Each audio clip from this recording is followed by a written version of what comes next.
Welcome to Misbehaving in Maine. I'm Dan Williams. This story is called Animal on Wheels. And now, here goes everything. For a brief and shining time, I was greater than my brother Joe. Before this, and directly after it, I lived the life of Dan the Younger, Dan the Inadequate. When I drew, Joe showed me his superior drawing and said, "You can't draw." When I tried to be tall, he was taller. So I tried speed, he was faster. Strength, no contest. When I tried to out-eat, out-think, out-funny him, he called me fat boy, stupid, and annoying. But don't you feel bad for me. I wasn't helpless. I had resources. I had violence. For example, one time, after being tormented by Joe, I threw a small log at his head. Unbelievably, it hit his head. I'd wanted it to. I'd aimed it as well as I could and given it the necessary speed, but it was still unbelievable. In those days, I had absolutely wild aim. Sometimes it was perfect, and sometimes the things I threw with all my might went behind me instead of in front. My direct hit was also hard to believe in because it happened in a moment of rage madness, one that ended as soon as the log struck. My rage broke, and I looked back on my attack through the eyes of a different boy, an innocent boy, not the log-throwing type at all. But there I was, my arm still following through, and there Joe was, screaming, and there Dad was, because he'd seen it all.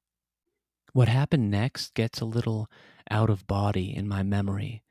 I see Dad throwing me onto the ground. I see him picking up a much bigger log than the one I'd thrown at Joe. I see Dad as a silhouette standing against the sky, standing as tall as Moses in a tablet-smashing mood. And then I see the log coming down and slamming the ground beside my head, making a thump I can feel in my teeth. I've always known what Dad's log lesson meant. When you harm others, harm comes to you. But now I wonder, maybe it wasn't a lesson so much as another display of rage madness. If that's the case, I'm lucky Dad's sanity returned before the throw instead of after it, like mine had done. Anyway, my moment of greatness when Dan the Younger became Dan the Superior was made possible by an operation Dad performed on Joe's bike. He removed the training wheels. This reintroduced an instability Joe hadn't felt in years. I had no idea why Dad didn't operate on my bike, but I said nothing. Never draw the attention of a forgetful executioner. After the amputation of Joe's extra wheels, I couldn't believe the drop in his skill level. He tipped over, he fell again, and when he didn't fall, his front wheel waved back and forth like a polygraph needle. The truth? I was better. I dominated the competition overnight, and I said to Joe a glorious thing. "You can't ride. I can. See? Watch me go." I said it over and over as I raced circles around him, my training wheel wingmen catching me, daring me to circle faster, circle tighter, until I was so close to Joe I could whisper and be heard. "I'm a fat boy, huh? Stupid? Annoying? Well, maybe so, but you can't bike, and I can." On my bike I leaned left, I leaned right, I tempted fate, then I spanked fate, which made me let out a war whoop while riding with no hands, no feet, no eyes. My pride glowed like atomic waste, but in my happiness and satisfaction, I got a little lost. And whenever that happens, I tend to do evil things. I did 2 evil things. Evil deed number 1. Because gravity couldn't hurt me, in other words, because I was beyond natural law, I left moral law behind too and entered the realm of animal thought. Animals can surprise you. You'll do a great job training your bear to get photographed with random families vacationing at your circus, and your bear will play ball for years until one day she grabs a whole family and kills it. What happened? A compulsion entered your bear's brain, a thought neither bad nor good as far as the bear was concerned, even though it was breathtakingly violent. With bears and other beasts, morality isn't even in the building. The bear's thought was as innocent as any other bear thought, like, I stand here. I obey.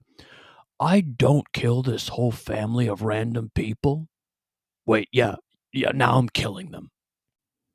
My animalistic thought, which automatically became my action, played out like this.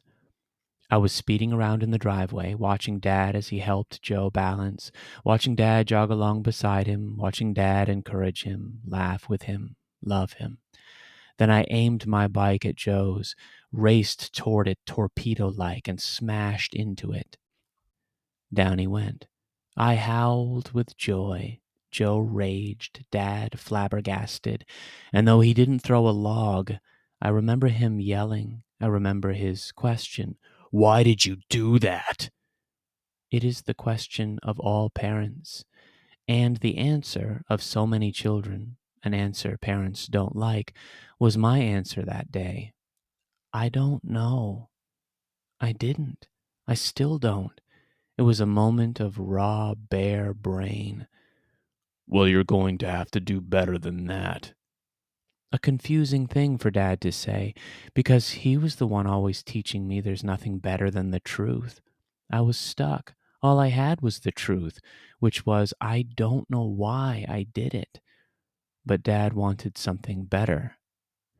Maybe all he wanted was a boy, not an animal-brained lunatic, even though this animal of a boy was a god on four wheels. Evil deed number 2. Everyone was in the driveway. Joe, Dad, Mom, my baby sister Meg, and me. Meg was toddling around on her 1-year-old legs, trying and falling again. She and Joe were a lot alike. I had never been happier. Joe has become helpless like babies. I weaved infinity symbols around the family, especially Joe. I rode faster, sideways, backwards, never falling, never even close. Yet no one noticed. Mom helped Meg walk, Dad helped Joe ride. And who but the martyred saints, angels, and holy God himself cared that I could walk and ride without any parents at all? Parents would have only slowed me down. But maybe I wouldn't have minded. Maybe all I really wanted was for them to notice and acknowledge that I was more than a beast on a bike, more than a boy who rendered Joe meaningless. I was art. In that driveway, however, I was invisible art, which is possibly why, when I did what I did next, no one tried to stop me.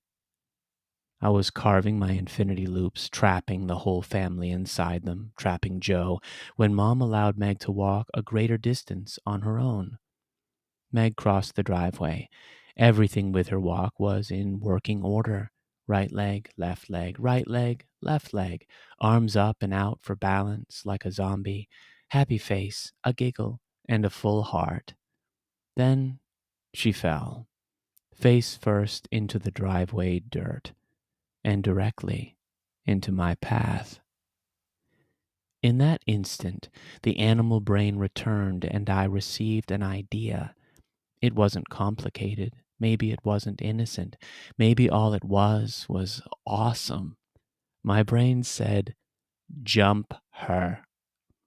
Without a word of protest from the civilized side of my mind, I pedaled toward Meg's prone and screaming body as fast as I could.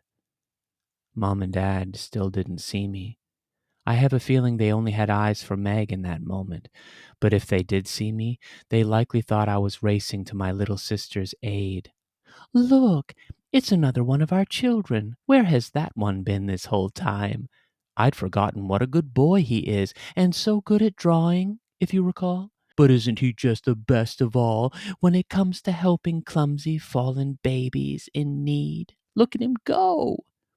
And I did go, like a rocket that can't tip over and is aiming for the center of a big mistake. I had the driveway's downslope to boost my speed, which was already incredible, so when my parents realized I wasn't rushing to help, there was no time to step in. All they could do was watch. I neared. Mom and Dad gasped. I held my breath, pinning it behind a grinding smile. I neared even more, and then I struck her. I jumped her. Now, don't you dare make the mistake of thinking I jumped over her in a bunny hop. No way. I used her body as a ramp. I hit her with my front tire, striking then pulling up at the correct millisecond, which saved me from flying over the handlebars. In case you didn't know, this takes incredible skill.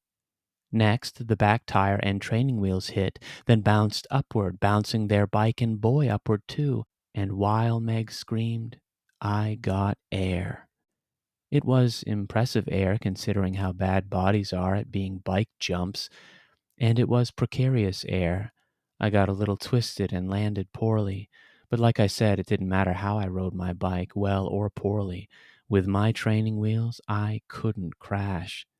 Therefore, I didn't crash, but Mom did scream and Dad did yell.